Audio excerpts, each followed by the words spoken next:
하나님께서 바울을 이기게 하셨습니다. 승리하게 하셨습니다. 갈리오라는 이 세네카의 형제인 총독이, 아가야 총독이 바울에게 좋은 판결을 내려 주었습니다. 반유대주의 정서가 당시 이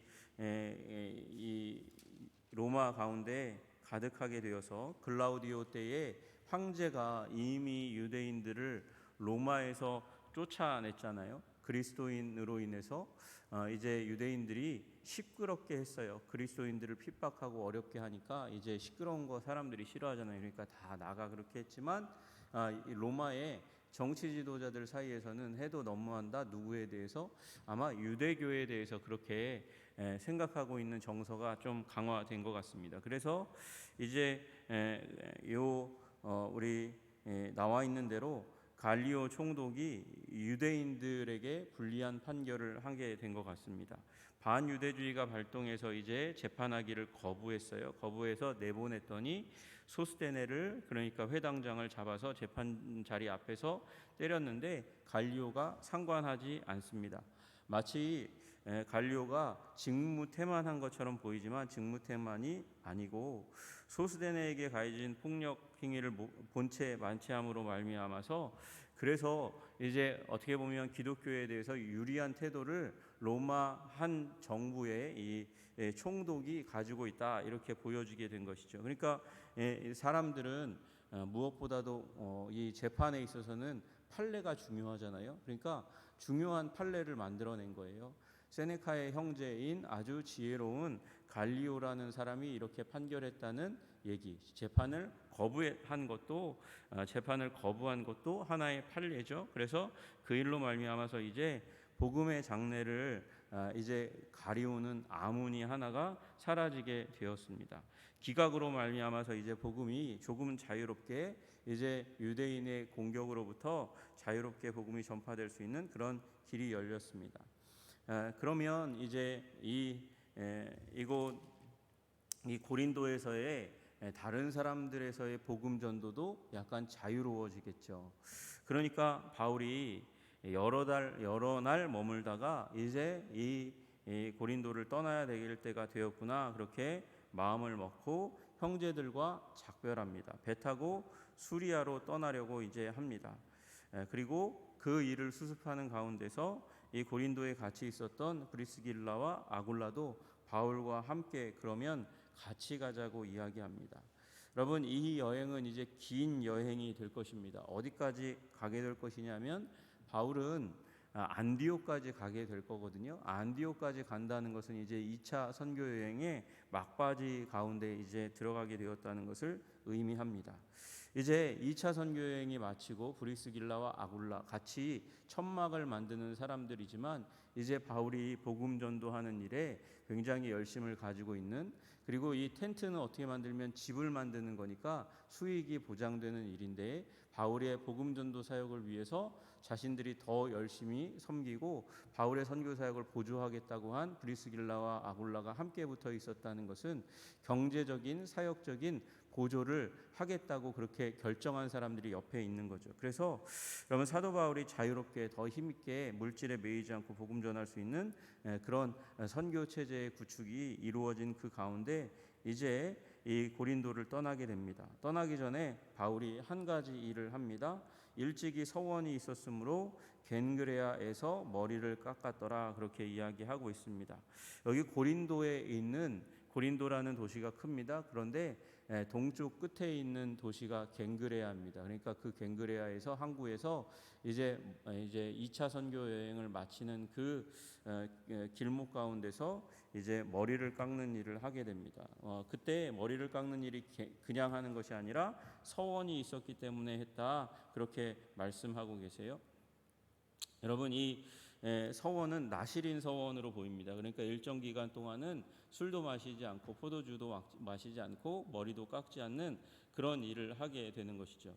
여러분, 이 서원은 사실은 성전에 가서 공식적인 행사를 하게 되는 거였어요. 그 성전에 가서 공식적인 행사하면서 머리털을 깎고, 그리고 물질을 하나님 앞에 이 예물을 드리는 것이 이 행사입니다. 그런데 겐그레아에서 했다 그러니까 공식적인 행사는 아니더라도 사도 바울이 하나님 앞에서 작심한 것이 있기 때문에 사적으로 그렇게 행한 것 같아요. 그래서 머리를 깎았습니다. 머리를 이제 빡빡 깎는데 여러분 서원이 있었다 이렇게 얘기합니다. 서원이 무슨 서원일까요? 이 서원이 사도 바울이 가지고 있는 과거의 삶과 결코 분리된 것이 아니었을 것이고, 그리고 미래와 결코 무관하지 않을 것입니다. 여기 이 서원이 도대체 뭘까 생각하는 사람들이 많아요. 근데 답이 성경에 없어요. 여러분, 그러나 사도 바울이 가지고 있는 꿈이 무엇입니까? 소망이 무엇입니까? 열정이 무엇입니까? 이 바울은 언제나 복음을 중심으로 해서 살았습니다. 나의 달려갈 길과 그 하나님께서 주신 그 사명, 그 사명을 완수하는 일을 위해서는 자기 목숨을 조금도 귀한 것으로 여기지 않은 사람이었으니까 복음과 관련되어 있는 서원이었을 것입니다. 자기가 한 일, 지금 2차 선교 여행, 1차 선교 여행은 바나바와 함께 이룬 일이고, 그리고 2차 선교 여행은 기대와 소망 그리고 두려움 가운데 떠났던 길이지만, 그곳 가운데서 하나님께서 이제 붙여주실 분들을 많이 붙여주셔가지고 선교팀이, 바울 선교팀도 이제 규모를 갖추고 힘을 갖추고 그리고 견고해졌어요. 디모데도 있고 실라도 있고 그리고 브리스길라와 아굴라도 있습니다. 함께하는 사람들이 많이 있어요. 이제 팀을 갖추었고, 그러나 본인이 또 여러 군데서 이제 가지고 있었던 남의 터 위에 교회를 세우지 않으리라 하지만, 또한 더불어서 사도 바울은 로마로 가기를 원했습니다. 로마로, 복음의 이 로마 제국의 심장부라고 얘기할 수 있는, 모든 길은 로마로 통한다 얘기되고 있는 그 로마로 가기를 원했고, 사도 바울은 그 꿈이 원대해서 로마에서만 머무르기를 원하지 않았거든요. 로마서를 쓸 때에 여러분 혹시 기억하시는지 모르겠지만, 내가 너희들의 보냄을 받아서 서바나로 가기를 원한다 그렇게 이야기합니다. 서바나가 어디냐면 스페인입니다. 그러니까 유럽의 끝으로 알려진, 이 서쪽의 끝으로 알려진 서바나까지 가고 싶어 하는 그 열정이 사도 바울은 로마서 가운데 담겨서 전해졌으니까 아마도 이 서원은 그런 것과 관련이 있지 않을까 생각이 듭니다. 사도 바울은 이제 2차 선교 여행을 마치며 어디로 갑니까? 예루살렘을 들려서, 여기 예루살렘이라는 단어가 없지만 제가 예루살렘을 들렸다라는 말을 여러분에게 전할 거예요. 그래서 그 예루살렘까지 들리고 그 다음에 안디옥까지 가서 보고하면서 이제 2차 선교 여행이 끝나고 이제 3차 선교 여행을 바라보면서 하나님 길을 열어 주십시오. 사도 바울의 2차 선교 여행의 향방은 어땠습니까? 아시아에서 또 자기가 마음속에 품었던 가야 할 방향이 있었지만 하나님께서 막으셨고, 그리고 환상 가운데 마게도냐 사람이 나타나서 이리 와 우리를 도우라 말씀하시는 그 말씀을 듣고서 방향을 바꾸어서 나아갔을 때 하나님께서 이 헬라 지역 가운데, 그리스 지역 가운데 열매를 보게 하시는 역사를 일으켜 주셨단 말이죠. 그래서 3차 선교 여행도 자기가 계획하고 있지만, 꿈꾸고 있지만, 소망하고 있지만, 그러나 내 마음대로 되는 것도 아니고 하나님께서 이루실 일이기 때문에 하나님, 그런 소망을 가지고 있겠죠. 하나님, 저에게 소원이 있습니다. 로마를 거쳐서 서바나로 가기를 원하는 마음이 있는데 그 기도를 담아서 서원의 기간을 가졌을 것이고, 그때의 머리를 깎았을 것입니다.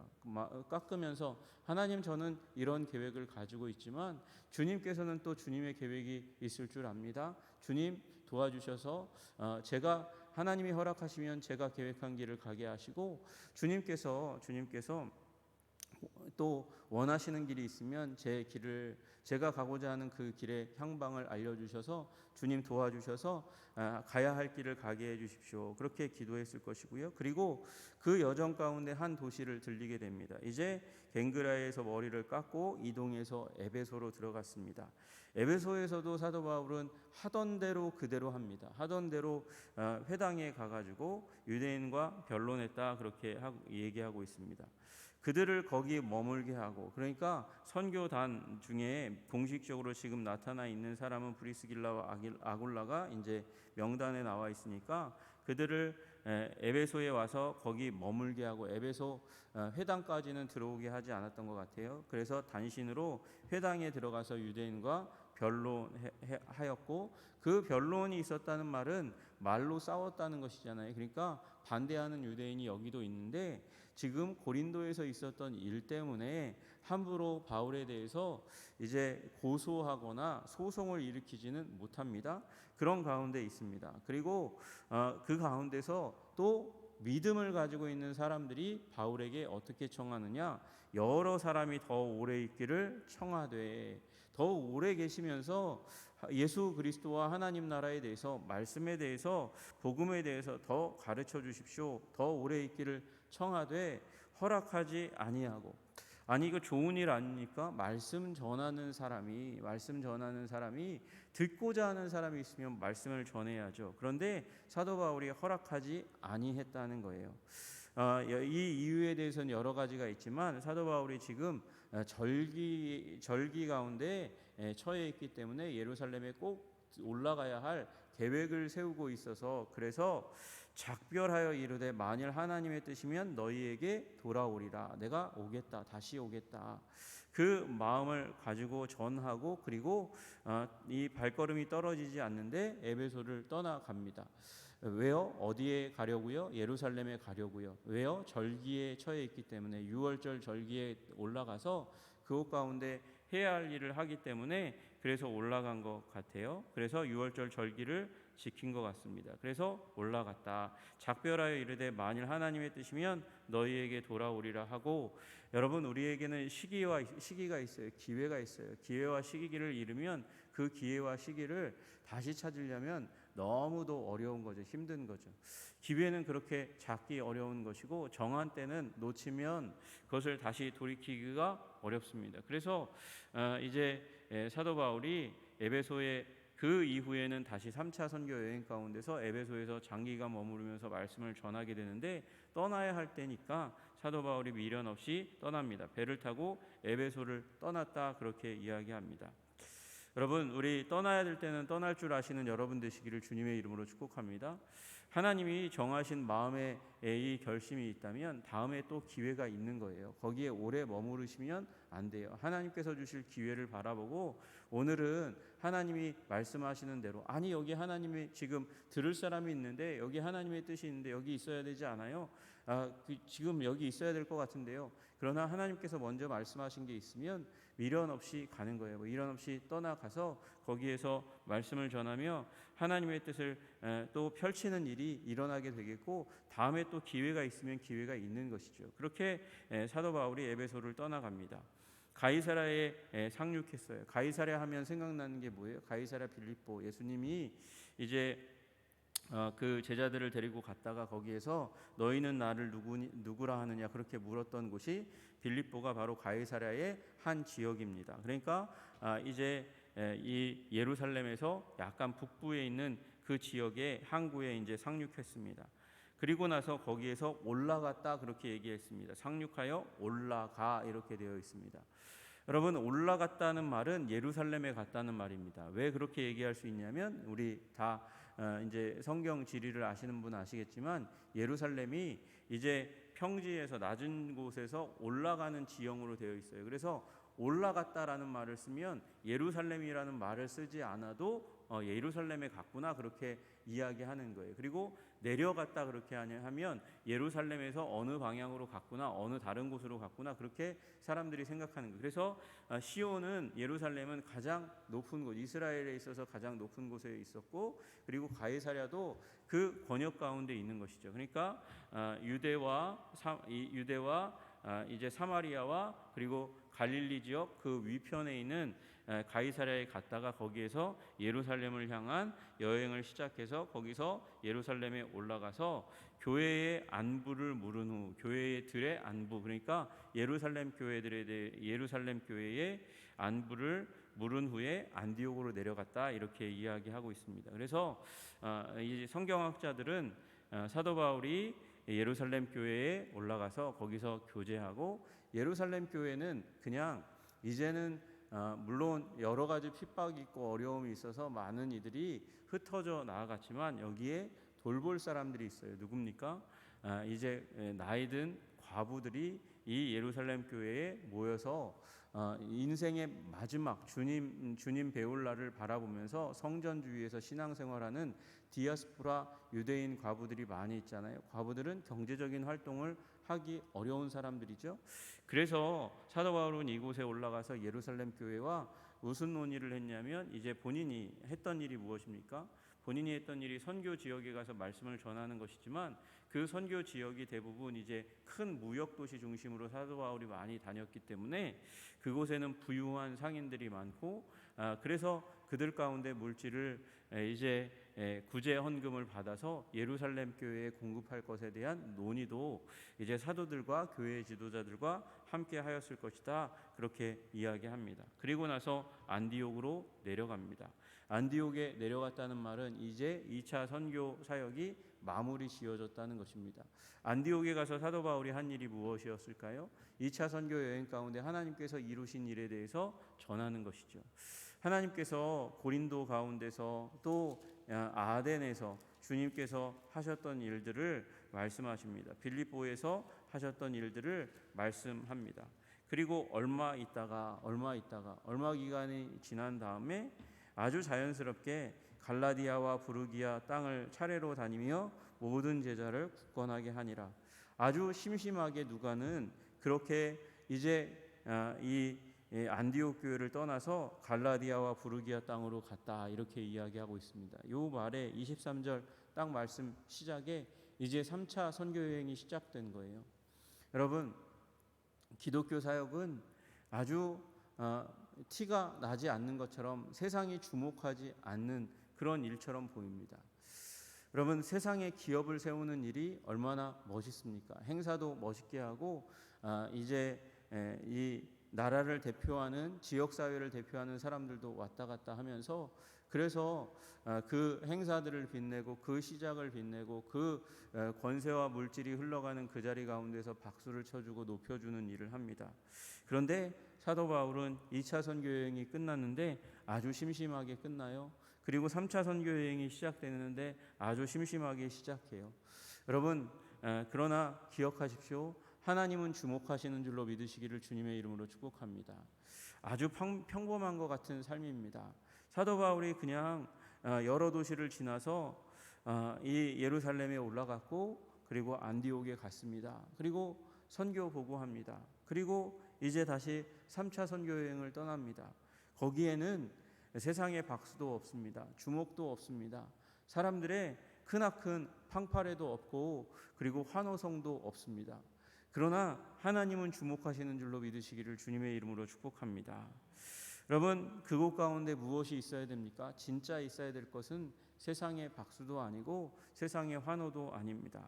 거기에 있어야 할 것은 바울이 겐그레아에서 머리를 깎은 것처럼 각오입니다. 우리의 헌신입니다. 작정입니다. 여러분, 작심하시기를 주님의 이름으로 축복합니다. 여러분, 우리 하나님의 백성들 가운데 하나님께서 꿈을 주시고 소망을 주십니다. 그 꿈과 소망이 가슴 가운데 머물러 있고 그것이 계획이 됩니다.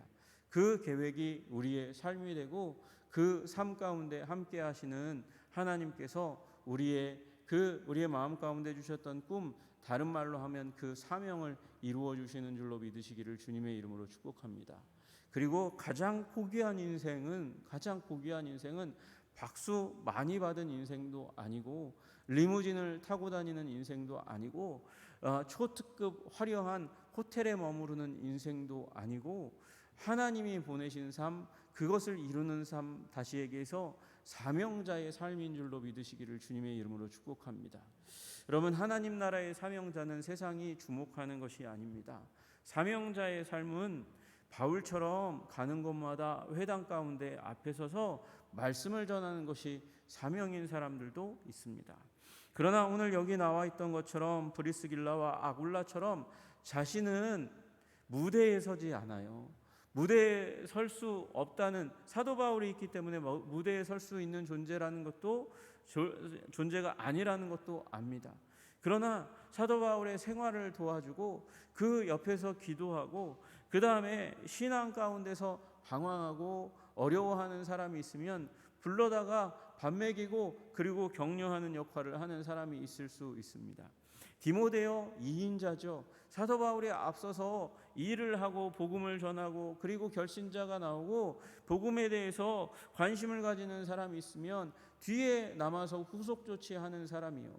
여러분 그런 사람들, 신라와 같은 사람들이 중요한 사람들입니다. 그리고 그것들도 사명인 줄로 믿으시기를 주님의 이름으로 축복합니다.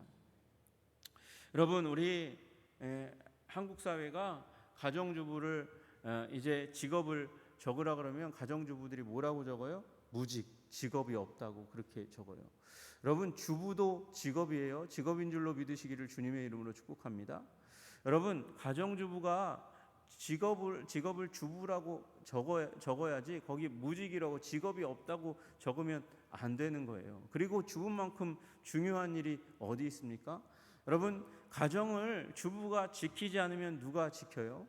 남편은 너무 바쁘잖아요. 세상 가운데 나아가서 돈 버느라 그리고 그곳 가운데서 또 주님이 세우신 그곳 가운데 복음을 전해야 하는 것이 사명인데 그 사명을 깨닫지 못하고 돈 버는 데만 바빠가지고 막 뛰어다니는 사람이 있어요.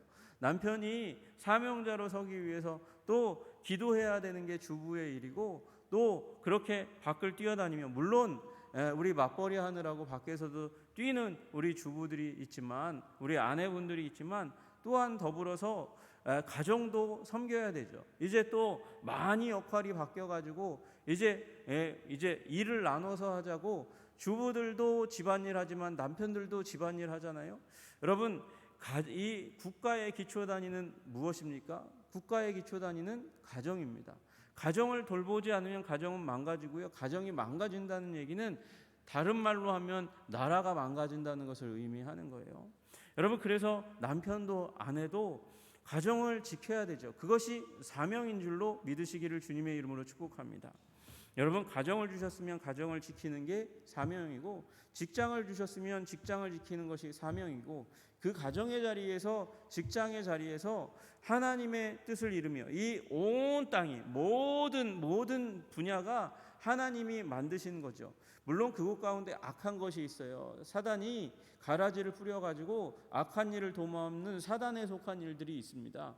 그 일들을 제외하고 하나님께서 대부분의 직업은 이 세상이 돌아가도록 만드시기 위해서 만드신 사명의 자리란 말이죠. 그곳에서 세상을 섬기고 하나님을 섬기고 그리고 그것을 통해서 영혼들을 섬기는 일을 감당하는 것, 그것이 우리 사명자로서 해야 하는 일인 줄로 믿으시기를 주님의 이름으로 축복합니다. 누군가가 청소를 하면서 불평하고 불만하고 가치 없는 이 일을 하고 있는 자기 자신을 한탄하고 있을 때 믿는 어떤 분이 그렇게 말씀하셨다 그러잖아요. 당신이 하고 있는 일에 귀중함을 아십시오. 당신은 하나님이 창조하신 그 땅의 일부를 거룩하게 깨끗하게 하고 있습니다. 그렇게 그가 하고 있는 청소의 의미를 부여했다 그래요. 여러분 우리가 하는 일은 악한 일이 아니면 사단에게 속한 일이 아니면 하나님께서 허락하신 귀하고 아름다운 사명의 자리인 줄로 믿으시기를 주님의 이름으로 축복합니다. 아니 목사님 저는요 그냥 노인네 그 나이 많은 노인네 거듭 못하는 노인네 돌보고 있을 뿐인데요. 여러분 그 노인이 바로 하나님의 형상입니다. 여러분 지극히 작은 자 하나에게 한 일이 나에게 한 일이라고 누가 말씀하셨어요? 우리의 주님이신 예수님께서 말씀하셨어요. 그리고 사도 바울이 뭐라고 말씀하십니까? 죽게 하듯 하라고 말씀하셨잖아요. 죽게 하듯 하면 그가 주가 되는 거예요. 여러분 섬기면 그분을 섬긴 것은 주님께서 나를 섬긴 것이라고 여겨주시는 것이죠.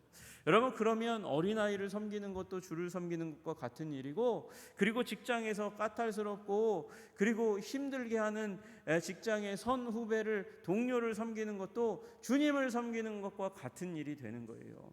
그 일을 하면서 주님을 섬기시기를 주님의 이름으로 축복합니다.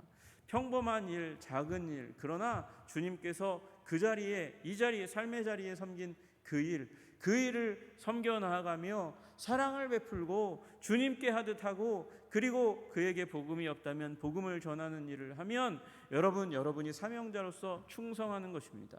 세상은 빵빠레를 여러분에게 울리지 않을 거예요. 박수를 치지 않을 거예요. 꽃가루를 여러분의 앞길에 뿌리지 않을 수도 있습니다. 그러나 주님께서 주목하시 보시며 주님께서 여러분을 칭찬하시고 격려하실 줄로 믿으시기를 주님의 이름으로 축복합니다. 여러분, 그런 아주 평범한 자리 가운데서 충성하고 헌신하시는 여러분과 제가 되기를 주님의 이름으로 축복합니다. 기도하겠습니다. 하나님 아버지, 그렇습니다. 사도 바울의 선교 사역이 이제 고린도를 마지막으로 해서 에베소로 들리고 그리고 이제 예루살렘으로 안디옥으로 돌아와서 아주 자연스럽게 맞춰지고 3차 선교 여행이 자연스럽게 시작되었습니다. 하나님, 사도 바울의 사역 가운데 아주 화려한 것이 보이지는 않았지만 그러나 주님께서 주목하여 보시는 줄로 믿습니다. 하나님, 사명을 가능하게 한 것이 무엇입니까? 아버지, 우리가 낭망치 않는 마음, 소망하는 마음, 하나님 사명으로 가득 찬 마음인 줄로 믿습니다. 사도 바울은 주님 앞에 겐그레아에서 머리를 깎고 그리고 자신의 각오를 다졌습니다.